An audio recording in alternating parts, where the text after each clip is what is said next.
Hi there. This is H. Victoria Hargrove Atkerson. I'm an author and a writer. I have 4 books in publication, and I have 2 coming out in January on slavery. They're going to be really great, and I invite you to take a look at them as soon as they are ready to roll.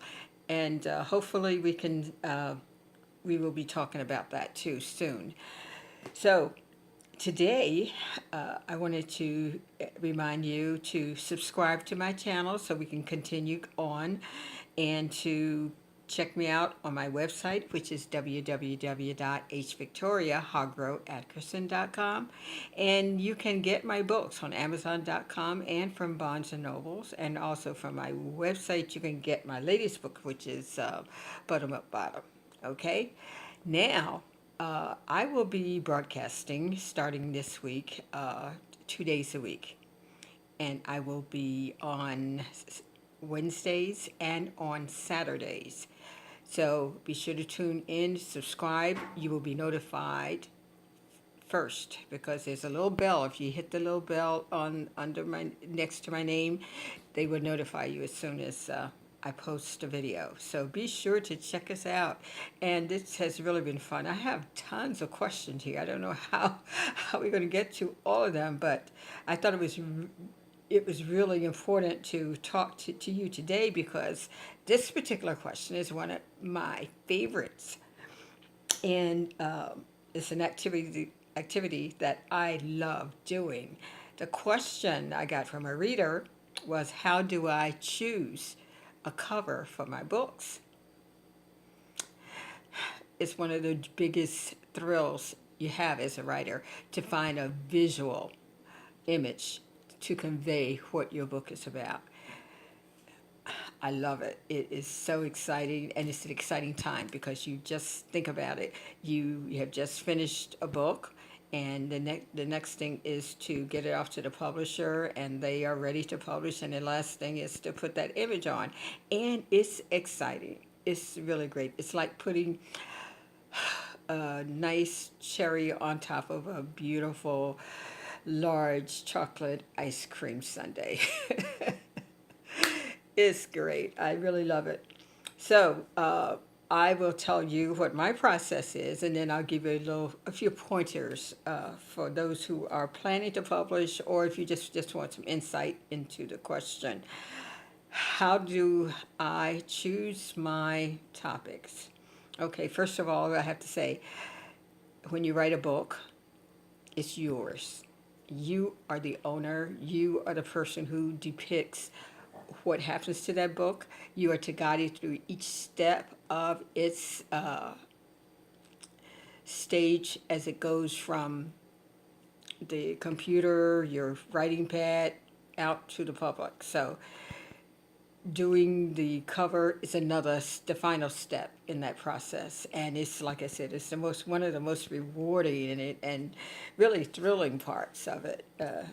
It's just great. I just love it. I just went through that too, so I will be telling you about that also. So own it, guide it, direct it, and make the decisions for yourself. You may ask friends or whatever, but the final decision is yours. It's a great thing to do. Now, I'm very lucky because I have artists in my family that I use to give me the support I need in creating these covers. And I have been very fortunate because our family is loaded with talented people, and that's in every sphere. And that's part of my Southern upbringing, which I love to talk about all the time. We had a wonderful childhood growing up in a home full of children. My parents had had 9 children, same mother, same daddy, and we had varied interests. But one of the things that they insisted that we do was keep our hands occupied. So we learned to crochet, we learned to knit, we learned to draw, and to do many crafty things. I mean, it's just an endless list. My mother was a teacher. My father was a tailor, and he also was a terrific artist. So it was one of those things that was nurtured through our lifetime. Now, out of all of that, with all the children who were off doing their different activities and finding little troubles to get into, and we all had all kinds of mischievousness that we participated in, but we all came out with something special, and some of us did a lot better than others because they were better, kinder, sweeter, and then you had those like me who were, the problem child. But I had an excellent time, excellent friendships, and I learned to do so much. There's not too much I didn't learn how to do because I had parents who encouraged that activity. So the writing, the quilting, whatever if you can name a craft, I think I know how to do it. It's unbelievable. It's scary sometimes, but that's what you get when you get a mother who's a teacher and a father who's very, very structured. Now, my covers have been absolutely wonderful. I enjoy them. I enjoy just looking at them because each one of them is a excellent piece of art. My brother, Louis Charles Hogro, did Stones Along the Path. This is a book we're discussing now, and we'll get back to it because there's a couple of elements, questions that I have that I want to answer, and a few more readings I think that people would like to know about this book, which is a romance. I do historical romance, folks. So we're loaded with love in these books, okay? But my brother did this cover, and my process was to send images of Africa, Philadelphia, where the book takes place, and I sent those to him, and he came up with this concept, which is really great. I love it, absolutely love it. Now, and this cover happened to have been on my first and second book, because this is Stones Along the Path, Part 1 and 2. Now, my third book, which was done by my nephew, Larry Anthony, he created this one. And kudzu is a vine that grows all over the South. It was a gift from Japan after the Second World War to control the erosion problems that we were having in the southern areas. Now, kudzu is a very aggressive vine that'll grow on anything. Buildings that are neglected, cars that are neglected, and if you stand still long enough, you'll be covered in kudzu. So this is a really terrific rendition of the kudzu vine growing in the South. This happened to have been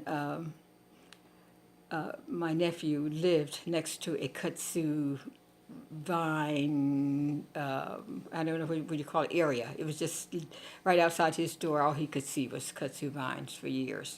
So that was that. And then we have Buttermilk Bottom. My brother Louis did this one. And this is a neighborhood that I live not too far from. And I visited many, many times as a child because my friends lived here. It was a very depressed area, and one of the first places that blacks moved into after the Civil War. The community sat in the right underneath the business district, and these people were literally forced out of there when they decided to do the urban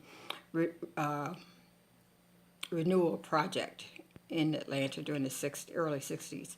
The blacks there called it urban removal because they were removed, and we'll talk about that demolition project when we get to this book. So that's really great. I enjoyed that. And just recently, I received a cover for my new book, which is on slavery. It is absolutely fabulous. I am so pleased with it. I mean, I am thrilled. It's great. And one of the things that I love is receiving that first image and just enjoying it. Either you'll like it or not like it, and you should respond appropriately. You may have to go through a couple of renditions or revisions, and don't be afraid of that because it's all a part of the process. Okay, but the first thing you need to do if you're working with an artist is to give them a summary of your work. Tell them what the story is about Tell them what the theme is about, tell them what the environment is like, the setting where the story takes place, and tell them about the characters, the main characters especially, so they will know who and what the book is about and how you want to depict that. And then after you send them a summary, then call them and have a discussion about it, because it's nothing like hearing it in real life, to have that sharing part with that artist so they will get the gist of what you're talking about. Now, you can be sure to communicate that, and also set up time for you to discuss it with your artist. Like I said, I'm very lucky because I know my artists, and we work pretty well together. Now, I have a book coming out also in 2017 about a writer that I'm going to get my niece, who teaches art. She will be, hopefully will do that one for me. I saw one of her pictures that I absolutely love, and I would love to have that as a cover. So, like I said, I'm fortunate. But you don't have to be an artist. You don't have to know an artist to do a cover. You can also design your own cover using Microsoft Word. You can use just plain background or multicolor background, and then use different color fonts to create your own title, your own cover. And you can also do photography. One of the things that I've enjoyed since I go around to a lot of book fairs and seeing other authors, they have taken it on themselves to get models, go to their home, and then they set up a little situation that resembles their book, and then they take a photograph of that setting. And some of those pictures are absolutely gorgeous, and the covers are beautiful. Nice works of art. I say we are so talented. I just love it. Even most self-published authors are, because you have to be inventive and you have to be creative in order to, survive in the market. So it's a great and exciting time for an author to get and to work on their cover. So it's terrific. I really love it. So one of the things that you have to think about is to, once you get your cover done, is to live with it for a while and look at it, get other people's reaction to it, and see if that's the image you want to convey. Once you make that decision, then you send it off for its copyright, and make sure you call or use your computer to contact the Library of Congress and get your file so you can register Form BA for visual arts and get your copyright done. I think it costs $85 now. So that would be the next step. And you're off and running. So enjoy that process. It's really great. So now I just wanted to just take a moment to talk to you about another project that I am working on, which is a community-based project. I do volunteer work in my area simply because it empowers me. It gives me some enrichment that I can never get anywhere else. Now, my latest project is working with incarcerated youth, children behind locked doors.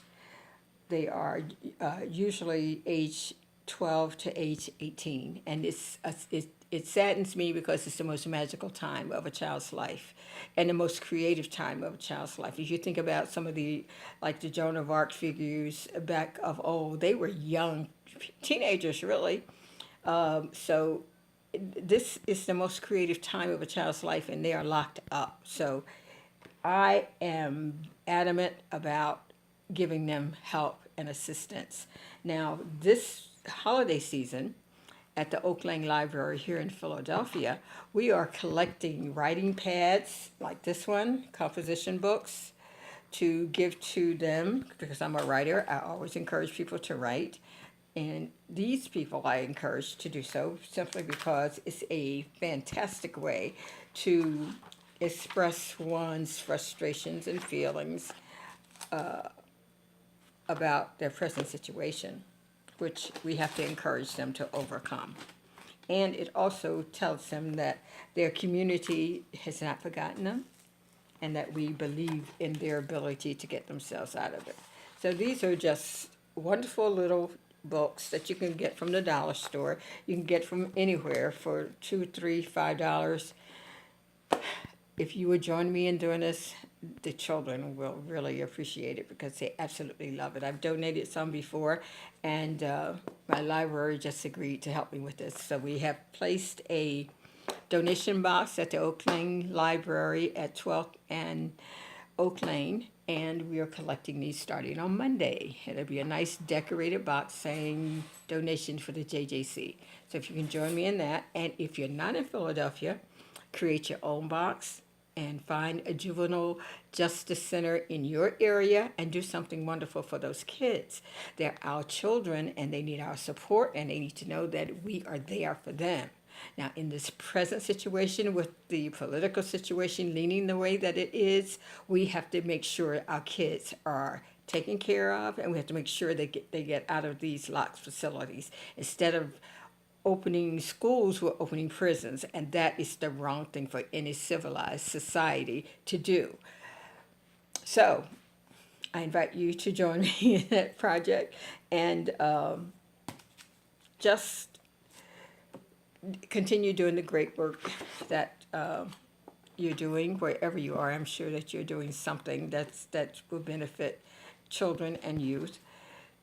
And enjoy your holiday. I think it's going to be a blast here in Philadelphia, especially in this house because I'm cooking like crazy. So enjoy your turkey, your lasagna, your Chinese food, your whatever you're going to have in the middle of your table.